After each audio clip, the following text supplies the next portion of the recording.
Good morning, class 6. Welcome to your maths class. Today we are starting our new topic, which is circumference of a circle on page number 223. So, see student, circumference क्या होता है? Circumference perimeter of a circle भी बोला जा सकता है. तो जिस चीज़ को आप स्क्वायर, रेक्टेंगल और पेंटागन, ट्राइंगल्स, इनके केस में आप पैरीमीटर बोल रहे थे, सर्कल के केस में हम उसे सरकमफेरेंस बोलते हैं और हिंदी में इसे बोला जाता है सर्कल की जो परिधि होती है, परिधि. The length of the thread that went around the circle exactly once gives the circumference of the circle. ये कह रहे हैं कि अगर आप एक थ्रेड को एक सर्कल के चारों तरफ घुमाएं तो जितनी लेंथ उस थ्रेड की एक राउंड लगाने में आती है वो होती है सरकमफेरेंस.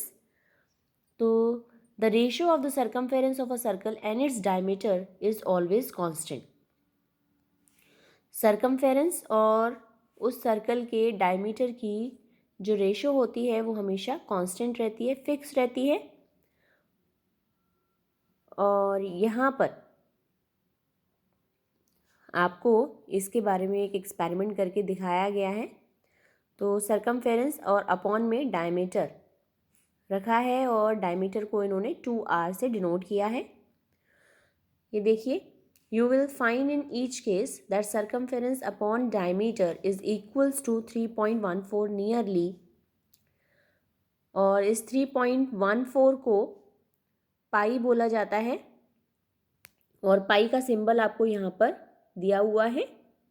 तो देखिए, circumference upon diameter equals to pi equals to C upon 2r और इसको इन्होंने बताया है सरकमफेरेंस इक्वल्स टू 2πr. तो इस तरीके से आपका फॉर्मूला आता है सरकमफेरेंस निकालने का 2πr और इसी फॉर्मूले का इस्तेमाल करके आप हर क्वेश्चन में सर्कल की सरकमफेरेंस को निकाल सकते हो. तो find the circumference of a circle of a radius 14 centimetre. 2πr put किया तो 2 और पाई की वैल्यू 22/7 मल्टीप्लाई बाय 14 और इसे सॉल्व करके 88 सेंटीमीटर इनका सरकमफेरेंस आ गया. किसी केस में अगर आपको डायमीटर गिवन है तो रेडियस निकालने के लिए आप डायमीटर अपॉन 2 कर दोगे और इस तरीके से फिर आप सरकमफेरेंस इजीली निकाल पाओगे फॉर्मूला में पुट करके.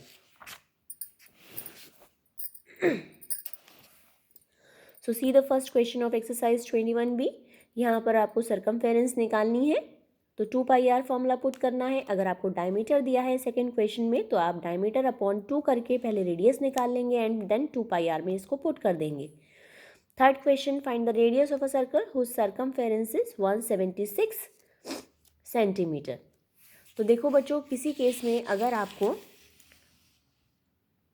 रेडियस नहीं दे रखी है लेकिन सरकमफेरेंस दे रखी है तो उस केस में आप इस तरीके से इसे सॉल्व करेंगे. तो देखिए, आपका एग्जाम्पल 2 इस पर बेस्ड है. यहाँ पर आपको सरकमफेरेंस गिवन थी, डायमीटर गिवन था.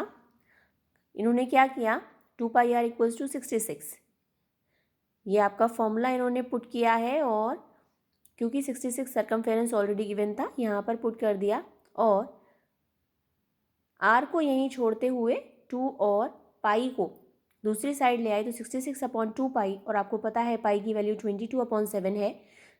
क्योंकि ये अपॉन में है इसीलिए इसे रेसिप्रोकल कर दिया. तो 66/2 मल्टीप्लाई बाय 7/22 और इस तरीके से इन्होंने सॉल्व कर दिया है. तो अगर हम आगे बढ़ें तो थर्ड क्वेश्चन आपका इसी पर बेस्ड है. तो सरकमफेरेंस और अपॉन में आप 2π रख दीजिएगा, क्वेश्चन सॉल्व हो जाएगा. Fourth question just as example है. Find the distance covered by the wheel of a car in 500 revolution if the diameter of the wheel is 77 centimeter. तो सबसे पहले आप क्या करेंगे, 77/2 करके रेडियस निकाल लेंगे व्हील की. 2πr में पुट करके आप इसके 1 रिवॉल्यूशन का निकाल लेंगे डिस्टेंस और फिर जो आंसर आएगा, इट मीन्स आप यहाँ पर पहले सरकमफेरेंस ऑफ अ व्हील निकालेंगे और जो आंसर आएगा उसको 500 से मल्टीप्लाई कर देंगे. 6th क्वेश्चन है the diameter of a wheel of a car is 70 centimetre. How many revolutions will it make to travel 1.65 kilometres. तो देखिए बच्चों, यहाँ पर भी आप सबसे पहले रेडियस निकाल लेंगे तो आपके पास आ जाएगा 35 सेंटीमीटर। 70/2 equals to 35 centimetre. उसके बाद आप क्या करेंगे, 35 सेंटीमीटर रेडियस आ गया, उसका यूज़ करते हुए आप सरकमफेरेंस ऑफ अ व्हील निकाल लेंगे। फिर आपके पास जो सरकमफेरेंस आई है उसको आप 1.65 किलोमीटर्स को पहले सेंटीमीटर्स में कन्वर्ट करेंगे और divide by circumference of a wheel कर देंगे, तो आपके पास नंबर ऑफ रिवॉल्यूशंस आ जाएंगे। ओके स्टूडेंट्स, आगे बढ़ते हैं। अब हमारे पास टॉपिक है एरिया।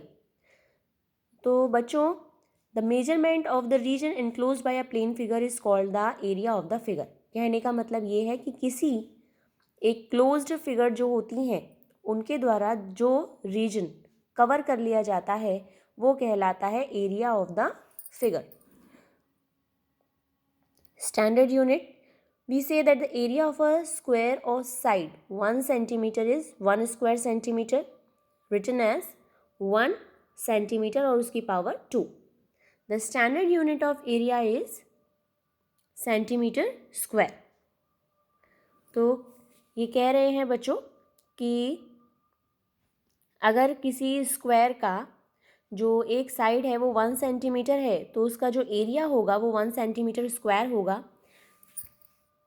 5th क्लास में भी आप इसे ऑलरेडी पढ़ चुके हो कि किसी स्क्वायर का जो एरिया होता है वो साइड इंटू साइड होता है और रेक्टेंगल का एरिया लेंथ इंटू ब्रेड्थ होता है। और सर्कल का केस अगर माने तो वहाँ पर फॉर्मूला होता है pi r square. Circumference 2 pi r होती है और एरिया जो है वो पाई आर स्क्वायर होता है। तो यहाँ पर आपको ये रीजन्स दिए हुए हैं। अब यहाँ पे इन्होंने क्या किया है, ये जो फिगर आपको दी हुई है रेक्टेंगल की, इसको स्क्वायर्स में बांटा हुआ है। अब यहाँ पर आप देख सकते हो ये जो स्क्वायर हैं वो 1 सेंटीमीटर के हैं।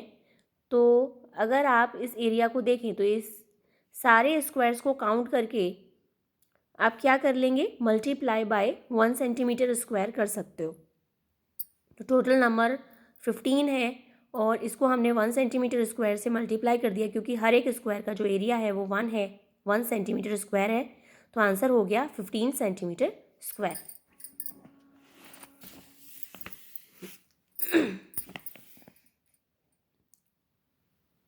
The area of a figure. तो यहाँ पे सारे क्वेश्चंस इसी तरीके से हैं, आप इन्हें पढ़ सकते हो। देखो बच्चों, ये वाले तरीके के क्वेश्चंस जहाँ पे आपको स्क्वायर्स काउंट करने हैं तो we consider a more than half square as a complete square and neglect each less than half square. ये कह रहे हैं कि जितने भी आपके मोर देन हाफ स्क्वायर हैं, मतलब अगर आपका कोई फिगर आधे से ज़्यादा स्क्वायर को कवर कर रहा है तो आप उसे 1 मानकर चलेंगे कि 1 कंप्लीट स्क्वायर मानकर चलेंगे, और अगर आधे से कम कवर कर रहा है तो उसे आप इग्नोर कर देंगे, है ना।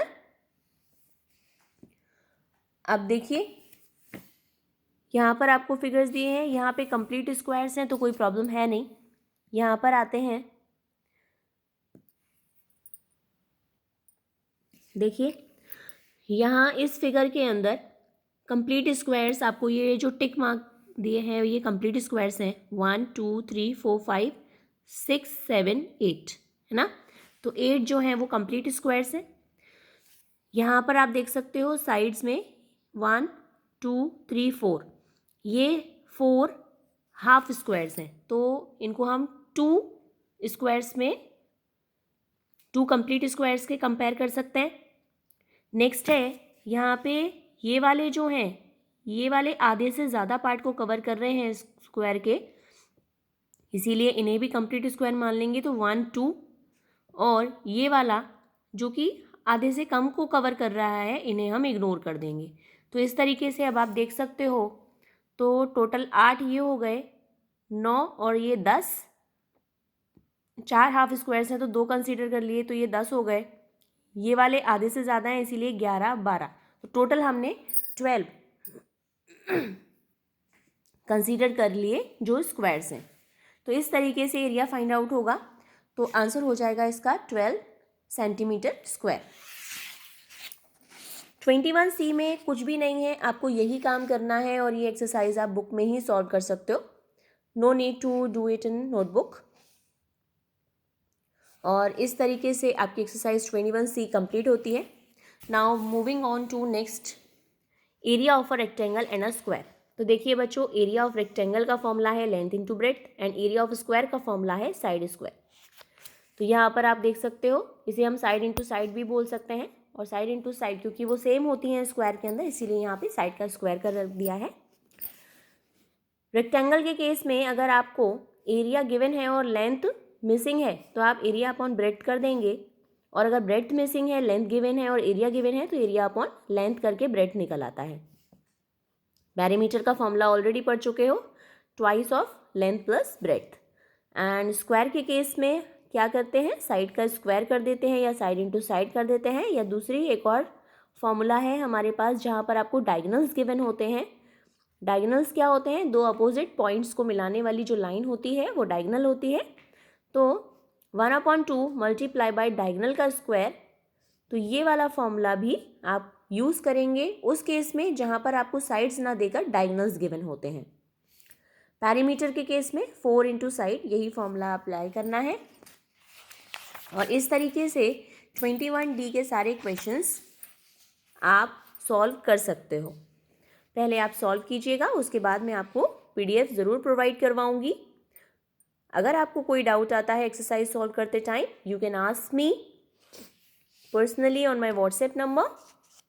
Okay students, we will meet in next class. Till then, bye.